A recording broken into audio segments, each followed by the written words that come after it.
बोलो जयकारा बोल मेरे श्री गुरु महाराज की जय। यह सत्संग सतगुरु की महिमा पर आधारित है। सतगुरु किस प्रकार से सेवक के दुखों को हरते हैं, बड़ी प्यारी शुभ लीला गुरुदेव की प्रेम सहित श्रवण करें।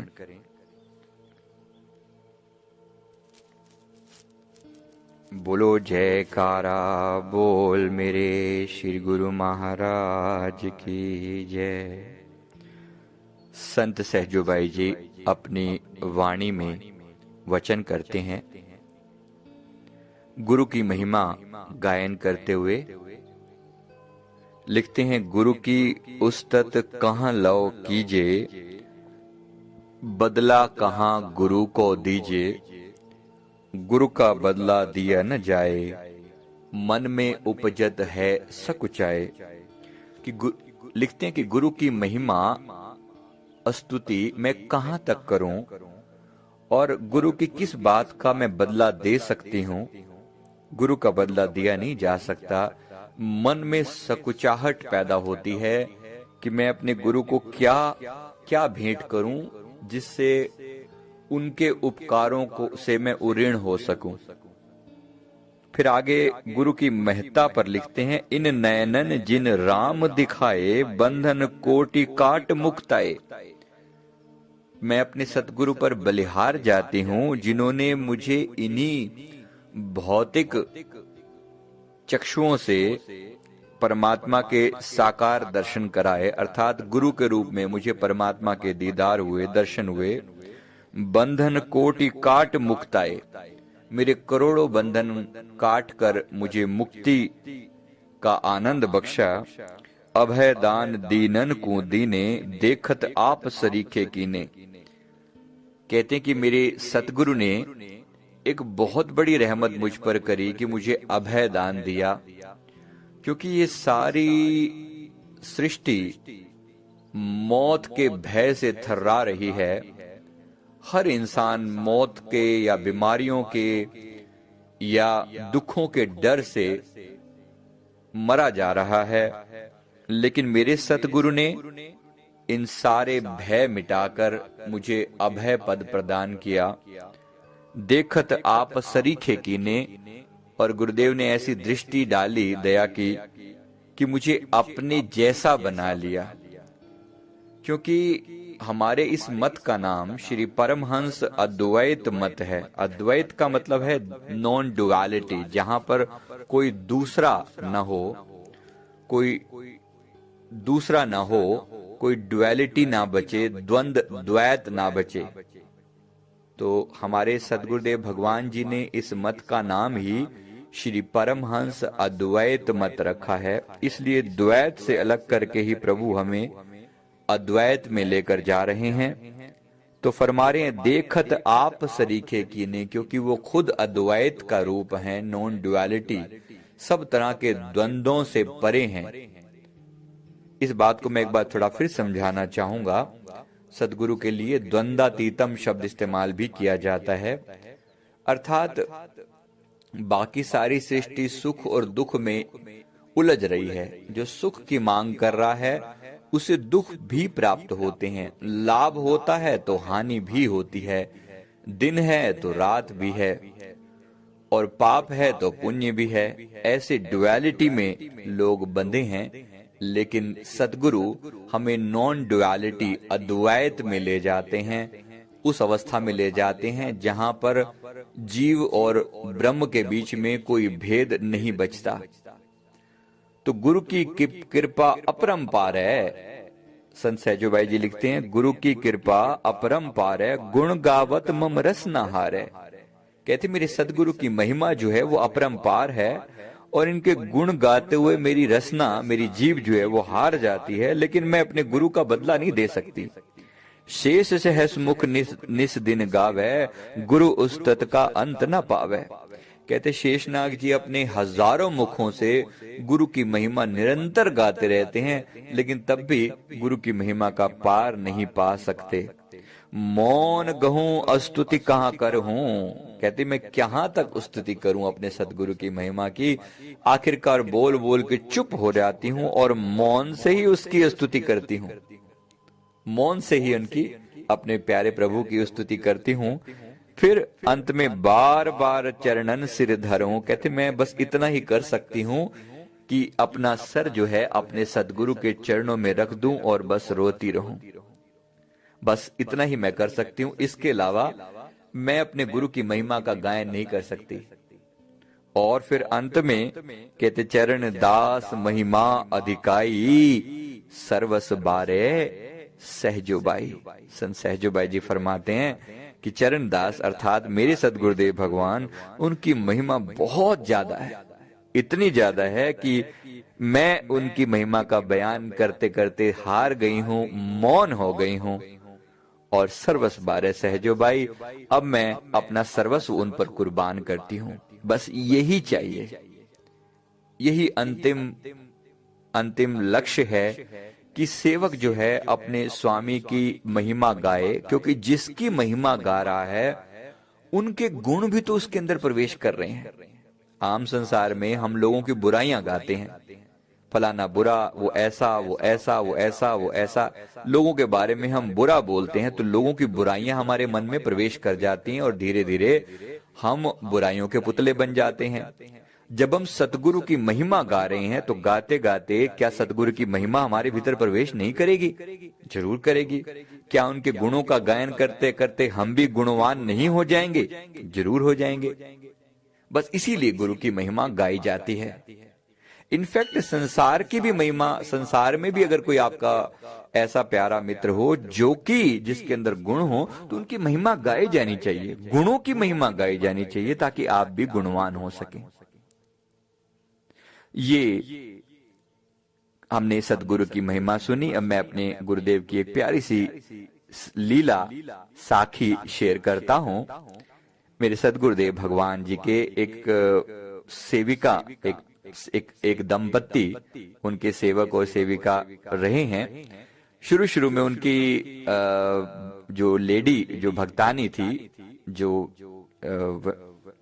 जो भक्तानी थी, लेडीज जो थी, वो मानती थी, लेकिन उनके जो हस्बैंड थे वो मानते नहीं थे। दोनों गुरु दरबार में आते तो थे, लेकिन हस्बैंड को बिल्कुल भी इंटरेस्ट नहीं था, बल्कि वो चिढ़ते थे कि तू क्या सारा दिन लगी रहती है, पूजा पाठ करती रहती है, मेडिटेशन करती रहती है, क्या हो जाएगा इससे, हमारे कौन सा कोई दुख दूर हो गए हैं। अब सतगुरु की महिमा ऐसी है कि सतगुरु कहते तुझे देते नहीं देखा, लेकिन झोली भरी देखी है। अब सतगुरु कोई प्रत्यक्ष रूप से तो कुछ देते नहीं है, डायरेक्टली तो कुछ देते नहीं है कि भाई गुरु महाराज जी हम उनके दर पर जाएं और हमें वो चेक हमारे नाम पर काट काट के दे दें, ऐसा तो नहीं होता। दिखता तो ऐसे है कि जो थोड़ी बहुत सेवा हम उनके चरणों में लेकर जाते हैं, गुरुदेव उस सेवा को स्वीकार कर लेते हैं, उनके बदले में हम प्रसाद ले आते हैं और उनकी रहमत मिलती है, उनकी कृपा मिलती है। लेकिन ये कृपा जो है वो अदृश्य है, वो दिखाई नहीं देती, लेकिन सेवक की झोली भर जाती है। कैसे? अब इन्हीं का मैं उदाहरण आपको दे रहा हूं। तो इसमें क्या हुआ, एक दिन ये हस्बैंड के इनके सिर के ऊपर कुछ कर्जा था, कुछ 8-10 लाख रुपए कर्जा होगा, और इनकी कमाई बहुत थोड़ी थी और उनके हिसाब से कर्जा बहुत ज्यादा था। जिंदगी दिन मतलब उनकी कमाई का एक बड़ा हिस्सा कर्जा को चुकाने में ही निकल जाता था। बड़े परेशान थे इनके हस्बैंड। इन्होंने कहा कि तू सारा दिन जो पूजा पाठ में लगी रहती है तो हमारी कौन सा कोई दुख दूर हो गए हैं, हमारे ऊपर जो कर्जा है वो तो वैसे का वैसे है, हमारे ऊपर परेशानियां तो वैसे की वैसी हैं, तेरे पूजा पाठ करने से क्या होता है। इन्होंने कहा कि देखिए वो हमारे कर्मों का नतीजा है। एक गुरुमुख को ये बात अच्छे से समझ में आ जाती है कि मेरी जिंदगी के दुखों के लिए मेरे गुरुदेव रिस्पॉन्सिबल नहीं है। गुरुदेव ने तो अपनी शरण में लेकर मेरे दुख काटे हैं, लेकिन पुराने दुखों के लिए तो मुझे भुगतान करना पड़ेगा ना। खैर इनके हस्बैंड नहीं माने, बार बार उनको चिढ़ाते रहते थे। एक दिन इन्होंने तंग आकर कहा कि तुम चलो मेरे साथ, तुम ज्यादा ही ये करते हो ना, एक बार चलो मेरे गुरुदेव के दर्शन तो करो। लेकर गए, वो भी जैसे तैसे करके मान गए। उन्होंने कंडीशंस रखी कि मैं देख ले आखिरी बार जा रहा हूं, उसके बाद अगर मैं बिल्कुल भी मैं तेरी बात नहीं मानूंगा, सिर्फ एक बार तेरी बात मान रहा हूं, चलो। जैसे तैसे करके गुरुदेव के चरणों में माथा टेकने के लिए श्री आनंदपुर, जो कि मध्य प्रदेश में हमारा पावन स्थान है, भक्ति का महानतम तीर्थ है, तो वहां पर वो भक्तानी अपने हस्बैंड को लेकर गई। तो वहां पर जब गुरुदेव के चरणों में माथा टेका, प्रार्थना की कि गुरुदेव ऐसे ऐसे प्रभु हमारे ऊपर, ये हमारे हस्बैंड हैं, हमारे पतिदेव हैं, और ऐसे ऐसे इनकी ये प्रार्थना है कि ये कर्जे में डूबे हैं, और हमारी प्रार्थना है कि आप इस मन पर कृपा करें और इस दुख से हमें मुक्ति दिलाएं। देखिए, मनी मन तो हम प्रार्थना करते ही हैं, लेकिन सदगुरु के सामने सबसे बड़ी चीज क्या होती है? अपने दिल की बात हम कह सकते हैं। अब सदगुरु भी हाजिर हुजूर हैं, कुल मालिक हैं, सामने विराजमान हैं। भगवान सामने विराजमान हो और अपनी प्रॉब्लम आप लेकर जाओ तो समस्या का समाधान सदगुरु नहीं करेंगे क्या? गुरुदेव के सामने जैसी ये बात कही, गुरुदेव ने फरमाया नौकरी छोड़ दे। क्या फरमाया? नौकरी छोड़ दे। अब ये इंसान कोई 10-12 हजार की नौकरी करता है और बड़ा कर्जा है, तो इसने कहा कि प्रभु इतनी मैं नौकरी छोड़ दूं, मैं इतना सा तो मैं कमाता हूं, मतलब पूरी जिंदगी की मेरे पास एकमात्र साधन कमाई का यही है, और यही मैं नौकरी छोड़ दूं तो करूं क्या? प्रभु मुस्कुराए, चुप रहे, और ये लोग माथा टेककर वापिस आ गए। अब गुरुदेव ने तो सोल्यूशन बता दिया। अब ये व्यक्ति माने ना, संतों के वचनों पे विश्वास कैसे हो? उसके लिए भी श्रद्धा चाहिए, भाव चाहिए। वापिस आने पर इनकी भक्तानी ने, यानी उस लेडी ने इनको रिक्वेस्ट की, कहा कि देखिए आप ज्यादा तर्क वितर्क मत कीजिए, ज्यादा लॉजिक मत लगाइए। अगर गुरु के चरणों में गए हैं तो गुरु ने जरूर कोई रास्ता खोला होगा। आप छोड़ दीजिए नौकरी, कोई बात नहीं, मुझे भी गुजारा, मैं भी तुम्हारे साथ ही हूं ना, दुख सुख समान रूप से सहना है, दुख भी आपके साथ और सुख भी आपके साथ, तो छोड़ दो नौकरी, देखते हैं क्या हो जाएगा। ये माना तो नहीं, बड़ी मुश्किल से करते करते 2-4 दिन बहस चली इनकी आपस में। इसने कहा कि चलो ठीक है, देखते हैं, लेकिन अगर कुछ गड़बड़ हुई ना तो मैं तेरे को नहीं छोड़ूंगा, मतलब उसके ऊपर बहुत नाराज होने लगा। उसने कहा कि ठीक है, जो तूने करना है कर लेना।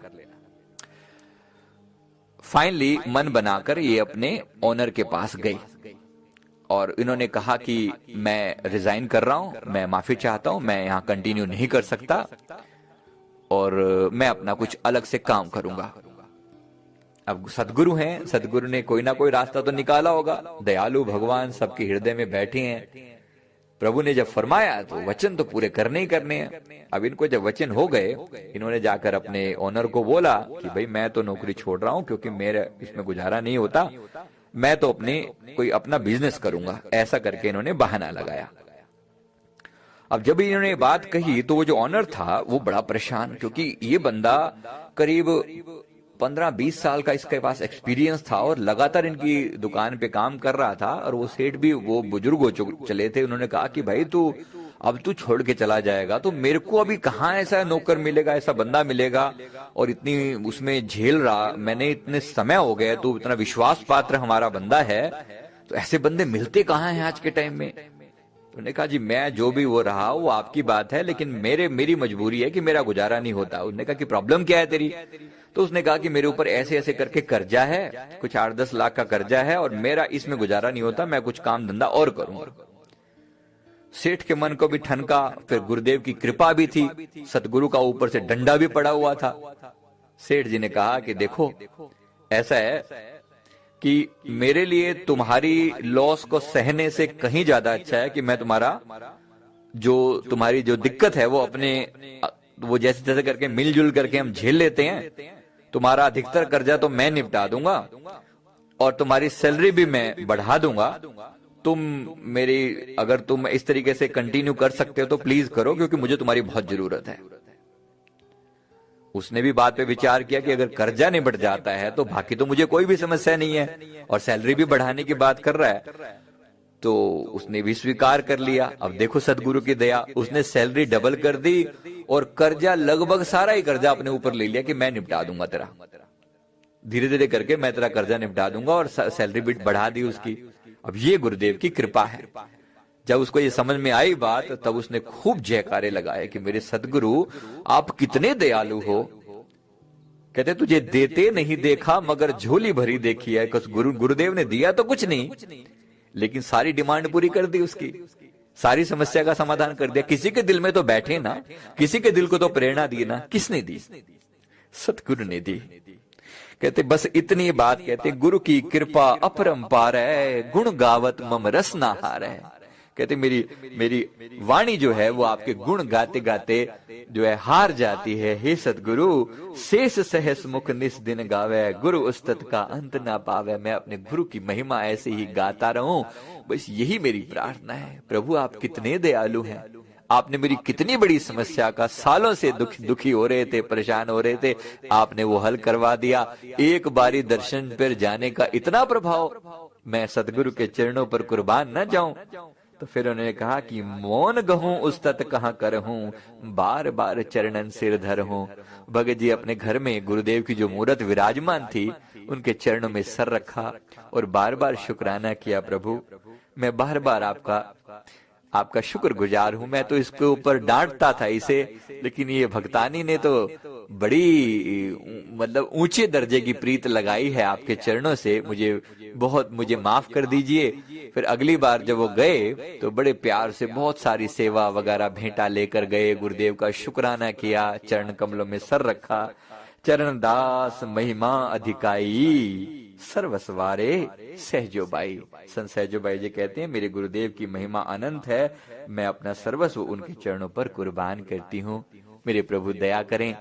इसी प्रकार हमारे हृदय में गुरु का प्रेम बढ़ता चला जाए, हम अपने सदगुरु के चरण कमलों में कुर्बान जाएं, उनके साथ प्रेम का रिश्ता बनाएं, और अपना जो गुरुदेव ने हमारे लिए 5 नियम बनाए हैं उनका हम पूरे शिद्दत से, पूरे दिल से पालन करें।